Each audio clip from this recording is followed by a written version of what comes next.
আবারও ক্রিকেট উন্মাদনায় মেতেছে চট্টগ্রামের বীরশ্রেষ্ঠ flight lieutenant Motiur Rahman cricket স্টেডিয়ামে সফররত আয়ারল্যান্ডের বিপক্ষে ৩ ম্যাচে টি-20 সিরিজের প্রথম ম্যাচে আজ মাঠে নামছে বাংলাদেশ।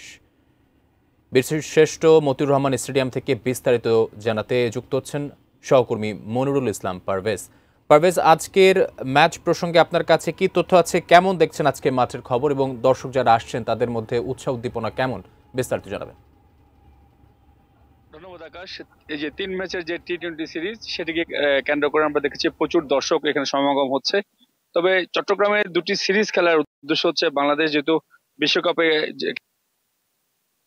টি-20 সিরিজ টি-20 বিশ্বকাপে অংশ নেবে, সেই জন্যই এই চট্টগ্রামে পরপর দুটি সিরিজ কিন্তু খেলছে বাংলাদেশ। এবং এই চট্টগ্রামের এই বেছে নেওয়ার কারণটি হচ্ছে এখানকার এই উইকেট সবসময় ব্যাটিং সহ উইকেট থাকে, যার কারণে কিন্তু বাংলাদেশ এই চট্টগ্রাম স্টেডিয়ামকে আসলে বেছে নিয়েছে। তবে এখানকার উইকেট যে ব্যাটসম্যান সহায়ক হয়, সেজন্য বিশ্বকাপেও এমন উইকেট থাকবে বলে আমাদেরকে জানানো হয়েছে।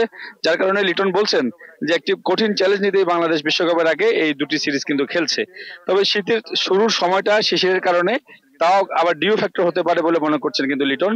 তবে বাংলাদেশের জন্য বড় চ্যালেঞ্জ হয়ে উঠছে কিন্তু মিডল অর্ডার।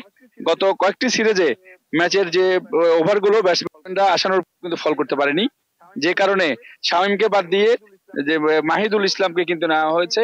এবং একে নিয়েই এত যে এখানকার যে গতকাল একটা প্রেস কনফারেন্স আমরা দেখেছি, যে সিরিজটি নিয়ে মূল আলোচনা হওয়ার কথা ছিল, সেখানে লিটন কিন্তু বলেছে তাকে না জানিয়েই যে এখানকার যারা সিলেক্টর রয়েছে তারা কিন্তু টিম গুছিয়ে নিয়েছে। তারপরেও লিটন বলেছে আপাতত যে 15 সদস্য স্কোয়াড দিয়েছে সেদিকে সে নজর দিয়ে আপাতত বিশ্বকাপকে নিয়ে সে প্রস্তুতি কিন্তু সেরে নিচ্ছে। তো যেটি বলছিলাম যে প্রচুর দর্শক সমাগম হচ্ছে, আর 3টি সিরিজের দিকে আসলে সবাই চট্টগ্রামের এখানে সবাই উন্মুখিত হয়ে রয়েছে।